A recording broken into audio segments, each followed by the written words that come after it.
Welcome to Real Vermont News. I'm Bob Frenier here to say somebody's finally looking into things.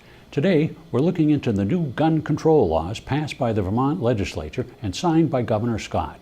Do these new laws violate the Vermont Constitution? The Vermont's Federation of Sportsmen Clubs says they do. The sportsmen filed a lawsuit immediately after the law was passed, and the case is now in court. Here's Chris Bradley with details.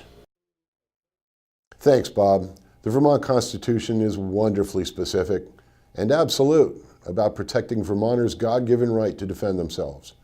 Article 16 of that document says flat out that the people have a right to bear arms for the defense of themselves. So, this is even more specific about the right to self-protection than the Second Amendment to the U.S. Constitution, which doesn't mention personal defense at all. It certainly is more specific. The right to defend ourselves has been constitutionally protected in black and white here for 227 years. And because any infringement of constitutional rights requires the state to show it has a compelling state interest in restricting those rights, the Attorney General is going to have a very difficult time defending these laws against our lawsuit. How is he going to demonstrate that Vermont has much of a problem with gun violence at all? We're one of the safest places in the country to live. He can't get away with pointing to some possible future problem to justify these new laws. The courts are going to apply what is called strict scrutiny to the Attorney General's arguments too. This isn't politics where smoke and mirrors reasoning often prevails, is it? No. The Attorney General is required to demonstrate to the court that the laws he is defending are narrowly tailored to meet a specific threat.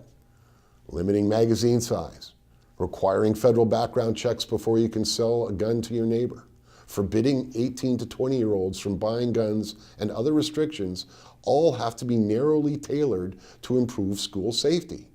Because school safety is why proponents of these laws said they were needed in the first place. The Federation has long believed that laws should be based on sound public policy that is in compliance with state and federal constitutions. The new gun laws do not meet that standard. Thanks, Chris. Obviously, the first Federation lawsuit objecting to a ban on standard-sized magazines has an excellent chance of winning. Depending on how the court rules on that suit, there may need to be other lawsuits to stop the continuing attempts to diminish our right to self-protection. If you think that's important, like this video, click your Facebook share icon to tell all your friends about it. Then, meet every candidate you can before November and tell them Vermont didn't need these new gun laws in the first place, and no candidate who supports them will get your vote. And that's all the Real Vermont news we have time for. A lot more happened, and we'll be looking into all of it.